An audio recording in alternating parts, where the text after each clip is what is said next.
하나님 말씀은 에베소 6장 4절 말씀.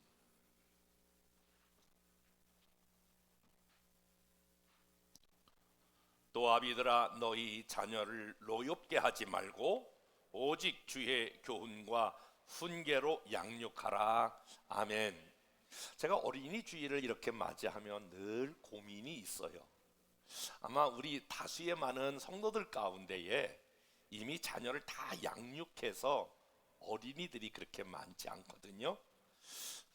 특정한 부분 몇 분들에게만, 또 어느 한 지형에 있는 이러한 셀에게만 소속되는 그러한 어린이 주일이기 때문에 저는 조금 더 그것을 좀 광의적으로 좀 넓혀서 우리 이 부모 세대에 어린이에게만 국한하지 아니하고 우리 자녀 세대를 과연 부모가 어떻게 할 것인가 라고 하는 한 주제를 가지고, 만약에 여러분의 자녀가 있다면 결혼을 하거나 또 결혼해서 또 결혼한 분들이 다음 자녀를 낳았다면 그 다음 자녀까지도 좀 염두에 두면서, 지금까지도 여러분이 자녀 교육 훌륭하게 잘 양육하셨겠지만 오늘은 또 다른 말씀으로 다시 한번 여러분들의 자녀가 주님 안에서 건강하고 승리하고 하나님의 영광을 드러내는 귀한 자녀들 되기를 주님의 이름으로 축복합니다.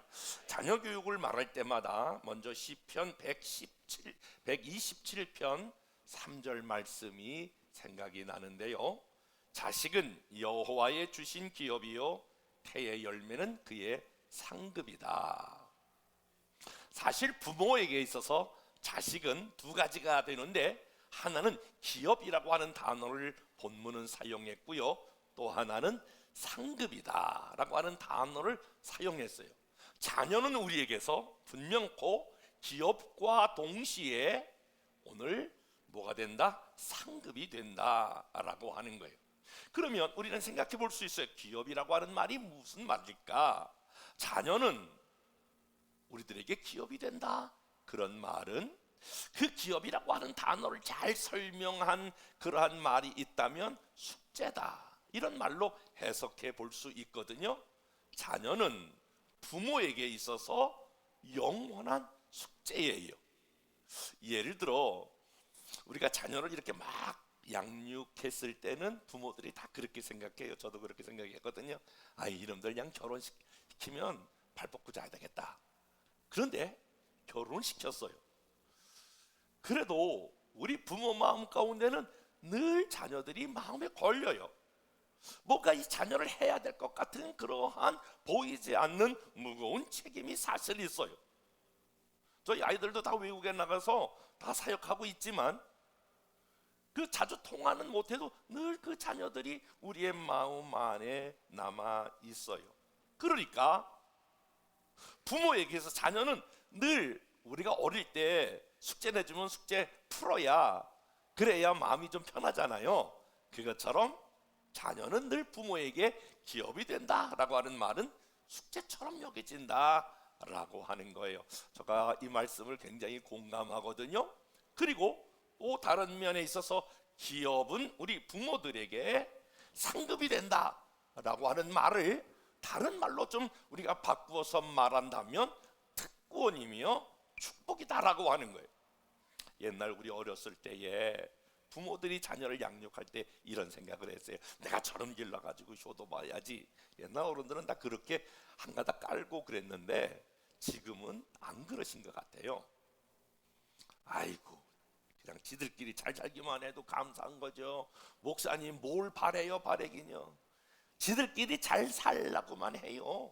이런 얘기들을 주로 많이 듣는 거 보면 요즘 부모들은 자녀에게 많은 것을 그렇게 기대하거나 또 자녀가 무엇인가 많은 것을 공급해 주기를 원하지는 잘 않는 것 같아요. 그러면서 우리가 그럼에도 불구하고 자녀가 우리에게 축복이라고 하는 말은, 여러분 잘 한번 지나간 날들을 뒤돌아보세요.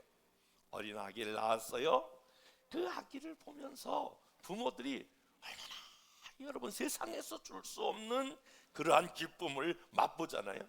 아기를 품에 안고 얼라리 깨꿍 얼라리 깨꿍 하면서 그 자녀를 보면서 이 아이는 가만히 눈만 멀뚱멀뚱 쓰는데 지 혼자, 엄마 혼자 좋아가지고 입을 막 싱글싱글 번글번글 하면서, 그러면서 그렇게 좋아했던 시간들이 있지 않겠어요? 이미 그 자녀를 통하여 모든, 사실은 특권으로서, 부모로서 아이를 바라보면서 아이들이 이제 유치원 땡 메고 막 가는 저 뒷모습을 보면서 아이고 저는 엊그제 간다 저렇게 걷구나. 그리고 그 아이들이 대학을 갈 때에, 그리고 결혼할 때에 벌써 부모로서 이거 돈 주고 살 수 없는 엄청난 선물을 받았다라고 하는 거예요. 엄청난 특권과 축복을 받았다라고 하는 거예요. 그렇기 때문에 자녀는 우리에게 있어서 영원한 숙제가 됨과 동시에 자녀에게 있어서 우리는 또 다른 기쁨이 되었다라고 하는 게 오늘 성경의 가르침이거든요. 이 사실은 양면성이 있는 이 자녀들을 과연 오늘날 저와 여러분들이 어떻게 양육할 것인가라고 하는 것은 끊임없는 또 다른 하나의 문제라고 하는 거예요. 오늘 성경은 너무나 잘 아시는 말씀인데요, 우리 4절 말씀을 다시 한번 읽어볼게요. 시작.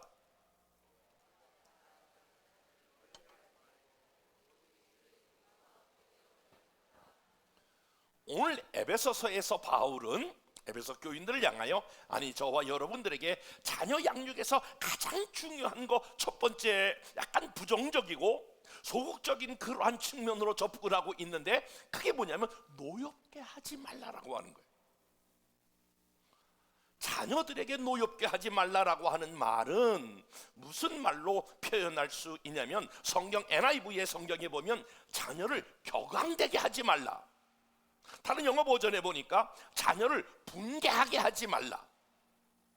여러분들은 저에게 즉각적으로 대답할 거예요. 아니 목사님, 우리가 언제 자녀를 격앙되게 하고 자녀를 분개케 한 적이 어디 있습니까? 라고 말할지 모르겠지만, 저는 여러 가지 치유 사역을 이렇게 하면서 많은 사람을 상담할 때에 사실은 저도 그렇고 여러분들에게도 그렇고 잘 느끼지 못하는 것 중에 하나가, 여러분 85%에서 90%가 부모에게 받았던 상처가 오늘도 자기 삶의 언저리에 남아있다라고 하는 거예요. 우리는 즉각적으로 대답해요. 아니 그런 게 있다면 내가 다 그럼 잘 되라고 하는 거지, 아니 잘못되라고 하는 부모가 어딨냐라고 우리는 항변해요. 맞아요. 아마 저나 여러분들이나 자녀 교육을 위해서 자녀가 혹시 분노하게 된 것이 있다면, 자녀가 격앙된 게 있다면, 자녀 안에 상처가 있다면, 우리 모두는 다 동일하게 우리가 동의할 수 있는 건 다 자기 잘 되라고 그런 거예요. 네, 여러분 그거 아세요? 잘 되라고 좋은 동기에서 했지만 아마 저와 여러분의 방법이 아이들에게 성경적이지 않는 방법, 아이들에게 덕이 되지 않는 방법으로 분명히 전달되었기 때문에 아이들은 10명이면 8에서 9이 나는 부모에게 상처를 받았다라고 하는 게 여러분 기본적인 통계예요. 그렇기 때문에 지금 세대의 젊은이들을 가리켜서 우리는 뭐라고 표현하냐면 분노가 표출되는 세대, 이렇게 한 단어로 묶어 설명할 수 있거든요. 우리 자녀들은 너무 분노가 많아요. 여러분 그거 아세요? 그렇기 때문에 요즘 다시 사회적으로 대두되고 있는 학폭이라고 하는 문제, 이것은 단순히 누가 누구를 때렸다, 아이들을 괴롭혔다 그런 정도가 아니란 말이에요. 그 밑바닥에는 이게 부모로부터 받았던 상처가 또 다른 비슷한 동료들에게, 아니 나는 이렇게 부모에게 굉장히 많이 공격을 당하고 그리고 상처를 받았는데 쟤는 아무런 문제가 없는 것 같아, 그러니까 미운 생각이 들어서 여러분 학교 폭력으로 이어지는 거예요. 요즘 세대에 특별히 중등부, 고등부, 여러분 청년부, 특별히 이 중학교 아이들의 설문조사를 했거든요. 이 중학교 아이들에게 가장 많이 나타나는 것 중에 하나가 욕설 문화예요.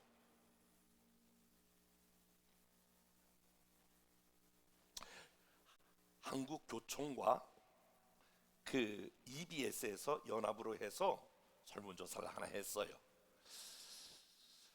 평범한 학생 4명을 뽑아다 녹음기를 달았어요. 그리고 그 아이한테는 이건 너의 건강의 어떤 치수, 수치를 재는 거다.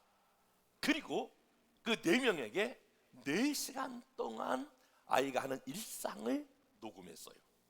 녹음했는데 이 한 아이당 욕한 횟수가 194.3회.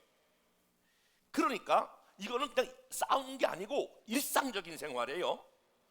1시간에 49번 욕을 하고 75초당 한 번씩 욕을 한다는 거예요.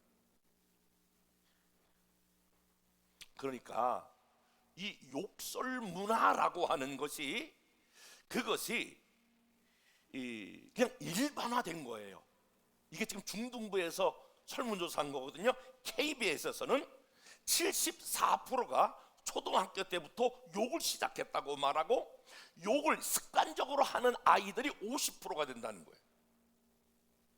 그런데 왜 아이들이 그렇게, 요즘 젊은 아이들이 그렇게 욕을 하고 학력, 폭력을 하고, 조금 더 그것이 나가면 여러분 동성애, 지금도 더 나가면 마약 문제, 이 모든 근저에 뭐가 있냐면 부모가 자녀를 노엽게 한 사건이 반드시 거기에 있다라고 하는 거예요. 그것이 때로는 폭력으로, 때로는 욕으로, 모든 심리학자들과 모든 가정을 연구하는 학자들의 그 문제점은 바로 거기서부터 문제가 일어났다라고 하는 거예요. 제가 이 말씀을 이번 주간에 묵상하고 준비하면서 저는 이런 생각을 뒤돌아봐요. 나는 자녀를 양육할 때에 노엽게 한 적은 없는가? 얼핏 생각이 나더라고요. 우리 큰아들이 고등학교 1학년 때인데 얼마나 진짜 심하게 사춘기를 앓고 있는지 몰라요. 너무너무 심한 사춘기를 보내고 있는 거예요. 하루는 불러가지고 너 공부 제대로 하고 학교 다닐 때 왜 3층에서 창문 밖에서 창문 밖으로 왜 계속 이동해가지고 니네 담임 선생님이 엄마를 불러와라, 아빠를 불러와라, 이렇게 하는 이유가 도대체 뭐냐? 제가 따지고 물었어요. 그랬더니 화를 막 내더라고요. 바로 제가 어떻게 했겠어요? 제압을 했겠죠? 너무 자식 여기가 어디라고 말이야. 싸움이 붙었겠죠? 쏟아놓는 거예요. 그동안 아버지에 대한 불만, 아버지가 맨날 어디 신방 간다고 이 집도 잘 안 보고 돌아다니고 그런 것들부터 시작을 해서, 그런데 나는 이 아이가 그렇게 논리적인 줄 몰랐어. 진짜 마음에 있는 그러한 것들을, 근데 하나도 내가 대꾸할 만한 것, 아버지로서 정말 소홀하게 했던 것들에 대해서 따지고 들어오는 거예요. 내가 그 얘기를 다 듣고, 그리고 그 전에 싸울 때 자기한테 막 소리를 지르고 막 이런 거, 제가 그 얘기를 들어 충격을 받았어요. 근데 그 자리에 무릎을 꿇었어. 아들아, 아버지가 묻게 한다고 너를 정말 소홀하게 했던 거 내가 잘못했다. 내가 용서를 구한다. 정말 아들 앞에 무릎을 꿇고 용서를 구했던 적이 있어요.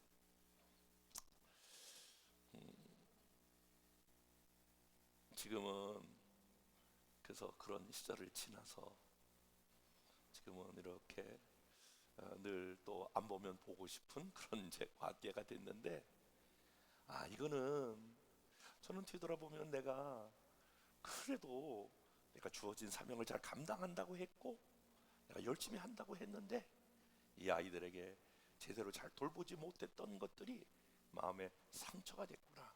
그래서 그게 화가 되고, 그래서 뭔가 자기를 드러내려고 했던 것들이 학교에서 그런 모습으로 드러나고, 그리고 과격해지고, 사춘기 때 아주 과격해지고 그런 시간들이 있었구나 라고 하는 시간을 뒤돌아보게 되었어요.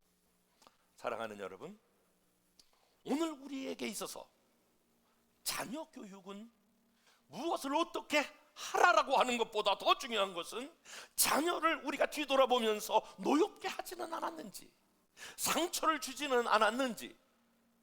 여러분, 이 어린이날 뭐 선물로 한번 하대하고 애들 데리고 가서 뭐 옷 한 벌 해주고 어디 가서 뭐 이렇게 여러 가지 좋은 거 구경을, 좋아요, 다 좋다고요.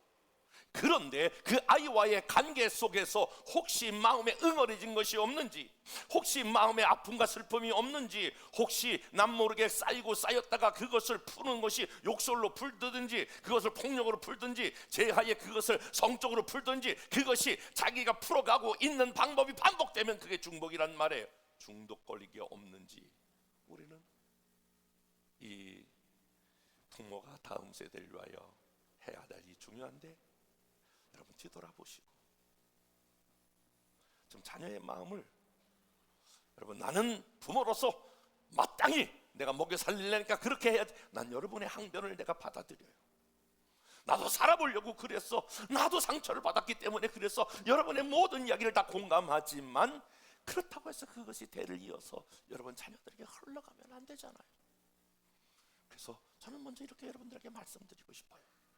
사랑하는 여러분, 혹시 이번 이제 내일부터 5월 1일 가정의 날로 가는데 나 때문에 아이가 노엽게 되지는 않았는지 한번 뒤돌아보시고 자녀들의 마음을 여러분들이 어루만지는 귀한 시간이 되기를 주님의 이름으로 축복합니다. 오늘 보니까 아비들아 너희 자녀를 노엽게 하지 말고 오직 주의 교훈과 훈계로 양육하라 하는, 여기 양육이라고 하는 말은 에크프레토라고 하는 단어를 쓰는데, 이 에크프레토, 양육이라고 하는 말은 이런 말로 번역할 수 있어요.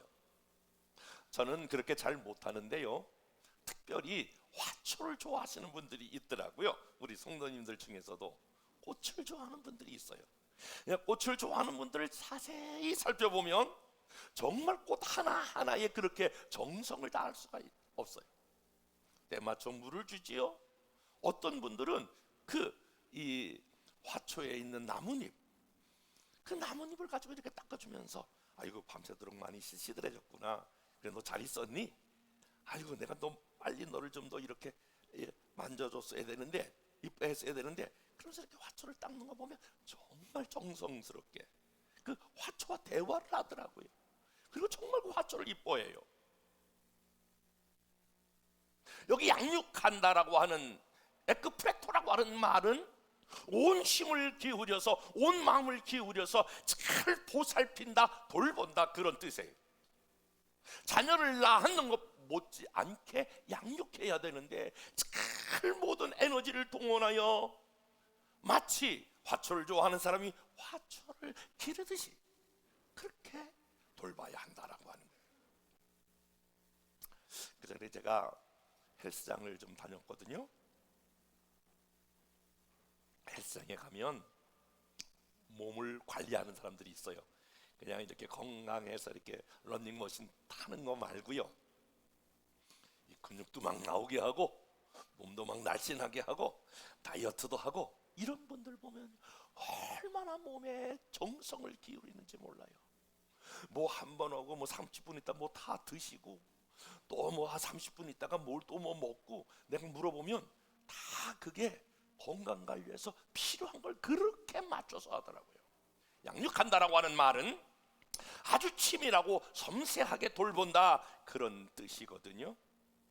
자, 그렇다면 우리가 이렇게 양육하는데 어떻게 양육해야 되느냐? 오늘 본문은 교훈과 훈계로 양육하라 라고 하는 말이에요. 교훈, 하나님의 말씀에 따라 우리가 양육해야 되고, 훈계하라, 이것은 조금 더 다른 단어로 번역한다면 징계하라 라고 하는 거예요. 오늘날 교육학에서 여러 가지 자녀들에게 매를 대는 것이 옳으냐 옳지 않느냐라고 하는 것으로 여러분 많은 토론이 있지만, 기독교 교육은 잘못했을 때에는 오늘 그에 따라 훈계해야 한다. 때로는 따끔하게 호초를 대고 눈물이 쏙 빠지도록 여러분 가르쳐야 합니다. 제가 금요일 날 이렇게 이제 밖에 나갔다 이렇게 들어오니까, 옛날에 저희 교회 다녔던 분인데 다른 교회를 다니세요. 장로님이 돼서 저희 교회 와서 커피를 마시더라고요. 아유 오래간만이에요 장로님. 이제 그리고 이제 서로 인사했거든요. 아이고 오랜만에 잘 오셨습니다. 우리 인사하는데 거기 그분이 아들 하나 딸 하나인데요. 아들이 가서 지금 아기 넷을 낳고 또 딸이 둘을 낳더라고 6명이 된 거예요. 할아버지가 됐어요. 조금 있더니 아이들이 그 딸 아이가 이렇게 퇴근해서 이렇게 오더라고요. 오는데 아이들이 이제 우리 교회에서 이렇게 놀았어요.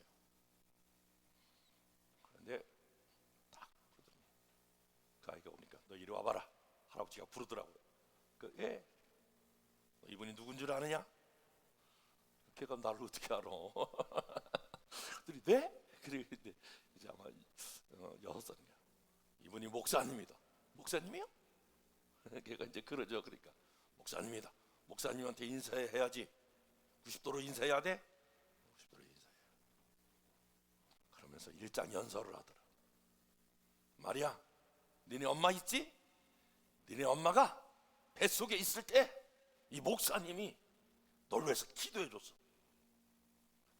그 니네 엄마가 10달 만에 나이 되는데 6살 저기 8달 반 만에 나왔어.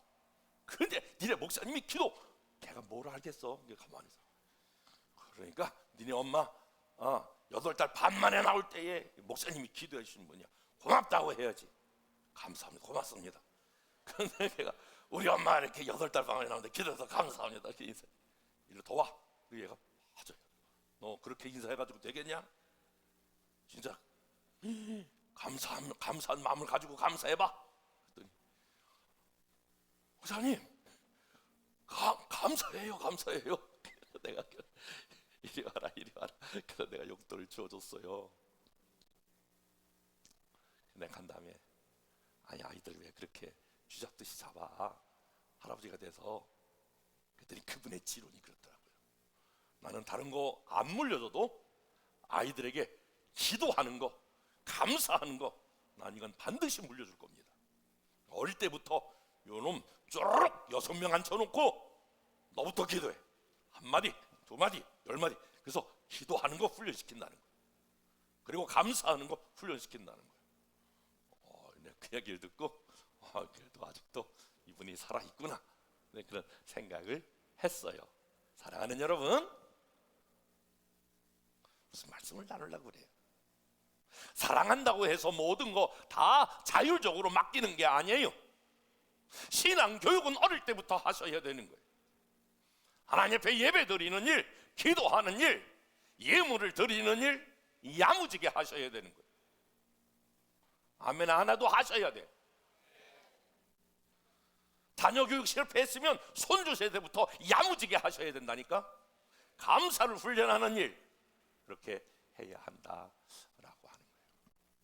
그러면서 오늘 이렇게 말씀과 훈계를 하는데 저는 몇 가지 제안을 여러분들에게 드리려고 그래요. 아까 이런 말씀 드렸거든요. 우리 자녀 세대를 위해서 우리가 혹시 자녀를 다 길러서도 교회 안에서 우리가 흔히 말하는 다음 세대, 주일학교 학생회 청년회 보시면 여러분이 같이 해주셔야 돼. 내 자녀가 아니다. 그렇다고 여러분들이 손 놓지 마시고 여러분의 자녀들, 여러분의 다음 세대들, 또 교회 안에 지금 동시에 주일학교 학생회 이렇게 다 예배 드리지만, 조금 있으면 이제 우리 청년회도 예배 드리지만, 여러분들이 부모의 입장에서 다음 세대들을 만났을 때에 나는 3가지로 여러분들에게 같이 우리가 해야 될 일들을 말씀드리고 싶어요. 먼저 우리가 해야 될 일은 자녀 세대를 이해하고 자녀 세대를 좀 공감했으면 좋겠다 하는 생각이 들어요. 여러분, 자녀 세대, 아까 조금 내가 이렇게 혹시 학생들, 그러한 학생들을 준 부모를 위해서 이렇게 말씀을 드려요. 우리가 이런 얘기 하잖아요. 야 이놈들아, 너 그냥 가서 공부만 하는데 그게 뭐가 어렵다고 그렇게 힘들어하냐? 부모는 아침부터 저녁까지 쎄 빠지게 고생하는데 이놈들아, 넌 가서 공부만 하는데 그게 뭐가 어렵냐? 그리고 제가 이번에 그 설교를 조금 이렇게 준비하냐고 좀 찾아봤는데, 여러분 학교 급훈 중에 이런 그분이 있더라고요. 우주정복 그분이에요. 그분. 우리는 주. 맞춰봐. 아니 내가 하면 주, 정, 복. 그러니까 주말에도 수학 공부 열심히 하라는 거예요. 놀지 말고. 이게 지금 그분이에요. 두 번째 한번 여러분 그분을 좀 볼까요? 두 번째 시작. 이런 것도 있어요. 10분 더 공부하면 내 마누라가 바뀐다. 남자 반에는 그런 게 있고 여자 반에는 저런 그분이 있는 거예요. 여러분 조금 더 한번 나가서 이런 것도 있어요. 아주 깜짝 놀랄 만한 것도 있어요. 시작.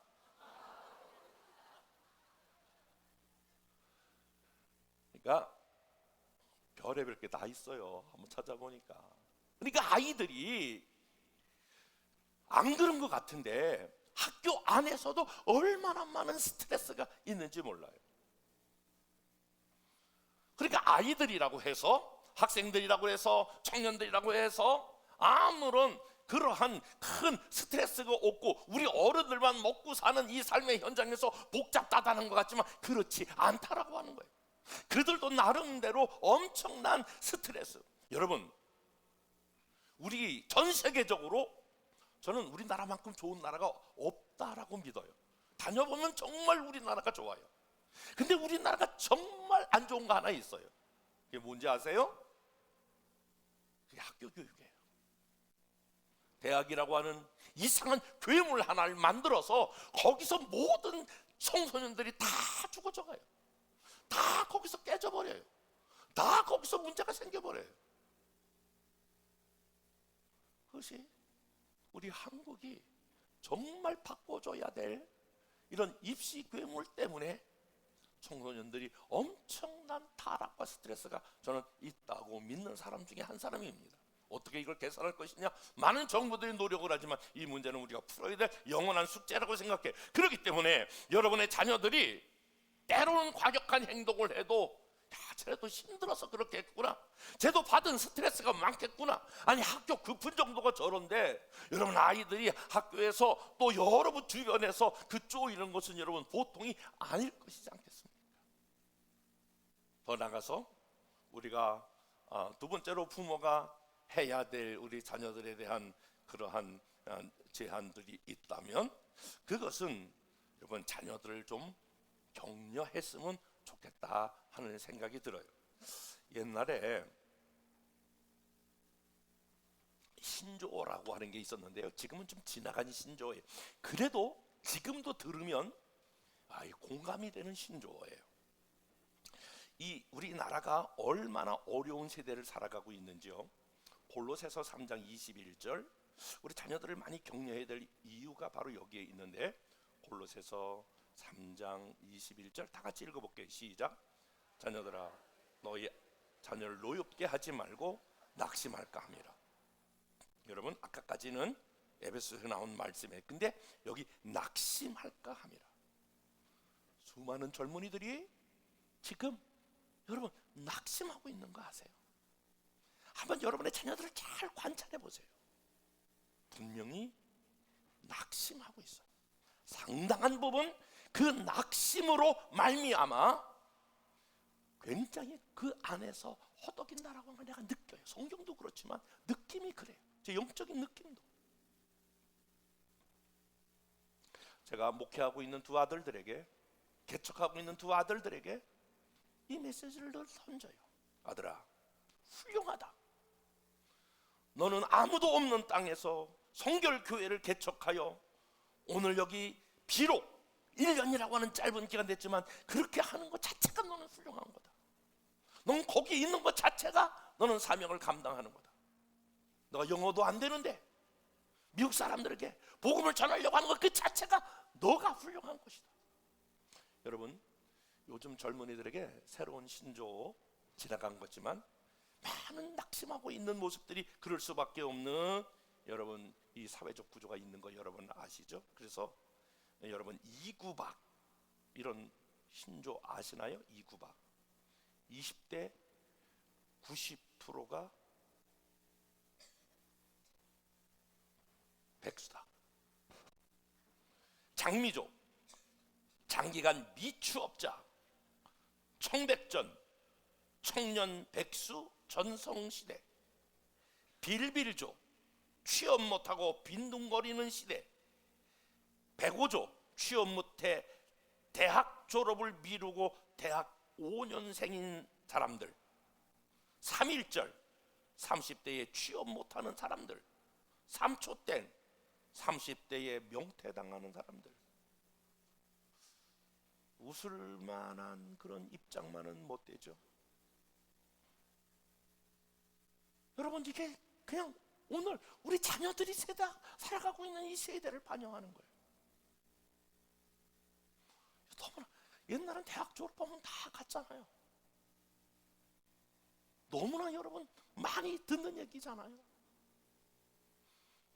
대학을 졸업하고 다시 취업을 준비해야 되는 취준생으로 살아가야 되는 그런 많은 젊은이들 우리 교회 안에도 있지 않겠어요?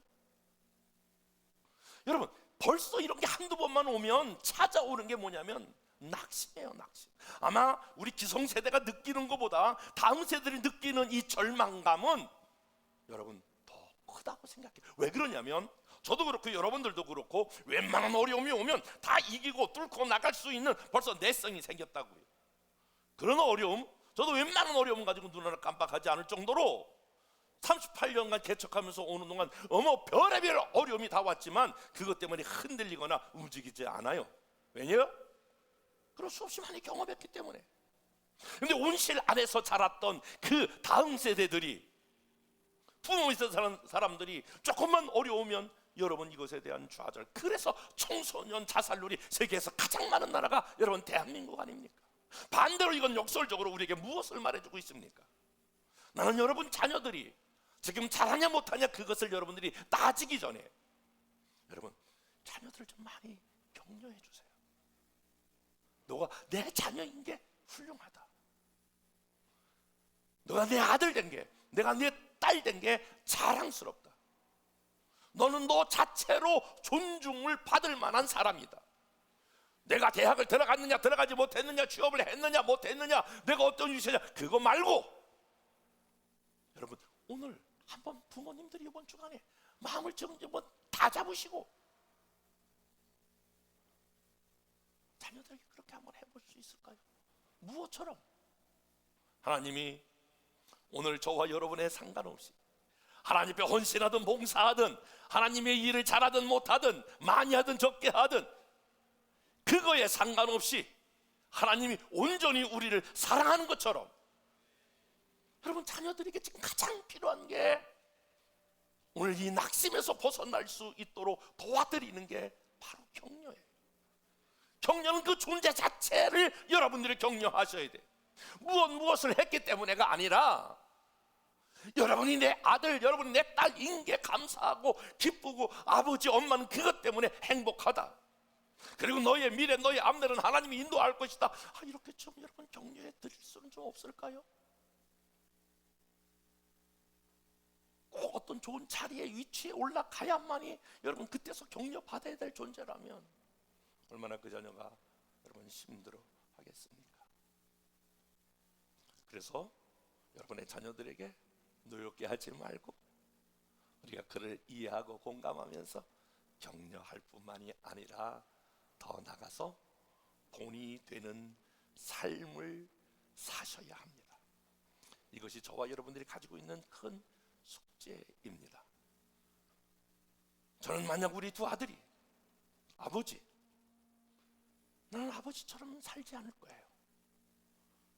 저는 가장 무서운 게 하나 있어요. 아버지, 나는 아버지처럼 목회하지 않을 거예요. 그 이야기를 내가 듣는다면 내가 열방교회 담임 목사가 되었다라고 하는 것, 무엇을 맡았다라고 하는 그런 것들이 무슨 의미가 있을 거냐 말이에요. 저는 종종 듣거든요. 나는 우리 엄마처럼 살지 않을 거예요. 나는 우리 아빠처럼 살지 않을 거예요. 만약에 저와 여러분들이 그 이야기를 듣는다면 여러분 인생 잘못 사신 거예요. 회개하셔야 돼요. 난 우리 엄마처럼 살지 않을 거야. 난 우리 아빠처럼 살지 않을 거야. 나는 목사님처럼 살지 않을 거야. 그렇다면 나는 내가 여기 있어야 될 존재가 없는 거예요. 사랑하는 여러분, 지금부터라도 우리의 삶이 자녀에게 막대한 영향을 줄 수 있다고 하는 것을 믿으시고 한 걸음 한 걸음 지금부터라도 내 삶뿐만이 아니라 이것이 자녀들에게 뒤따라오는 귀한 족적이 되는 것을 저와 여러분이 기억하고 믿음의 행보, 아멘 해봐요. 기도의 행보, 말씀이 내 삶에 오게 하는 행보, 이런 삶이 되셔야 될 줄로 믿습니다. 성경은요 열왕기상 15장 11절 이런 말로 잘 살았던 다윗의 삶을 말해주고 있어요. 다 같이 한번 읽어볼까요? 시작. 아사가 그의 조상 다윗같이 여호와 보시기 정직하게 하였더라. 아사라고 하는 왕을 너는 다윗처럼 정직하게 살았다라고 하는 다윗의 삶을 이어 아사라고 하는 왕을 칭찬해요. 열왕기상 15장 26절 시작. 그가 여호와 보시기에 악을 행하되 그의 아버지의 길로 행하여 그의 이스라엘에 범하게 되는 그 죄 중에 행하니라. 아버지 보신 것처럼 아버지처럼 악한 길로 행했다. 나쁜 모델이 되어지고 다윗은 좋은 모델이 되어졌습니다. 사랑하는 여러분, 이 특별히 어린이 주일인데요, 우리가 다음 세대 우리 자녀들을 좀 바라보면서 나는 그거 여러분 아세요? 한마디만 하고 마칠게요. 이 땅에 있는 많은 시집 오는 며느리들이 나는 우리 엄마, 우리 어머니 권사님 때문에 나는 교회 다니지 않을 거야. 이건 정말 큰 우리들이 뒤돌아봐야 될 거야. 예수 믿는 시어머니, 나는 우리 어머니처럼 되지 않을 거야. 나는 그래서 교회 안 다닐 거야. 우리 아버지처럼 되지 않을 거야. 사랑하는 여러분, 저와 여러분들이 오히려 나는 신앙생활을 하지 않았었는데, 난 믿음이 없었는데, 결혼해서 난 우리 아버지처럼 우리 어머니처럼 살아가는 게 내 기도 제목이라고 하는 거, 그런 것들을 듣는 저와 여러분 되시기를 주님의 이름으로 축복합니다. 그러기에 매일매일 말씀을 묵상하고 매일매일 감사하면서 주님과 함께 동행하는 삶을 살면 그와 같은 영향력이 저와 여러분을 통해서 이루어질 줄로 믿습니다.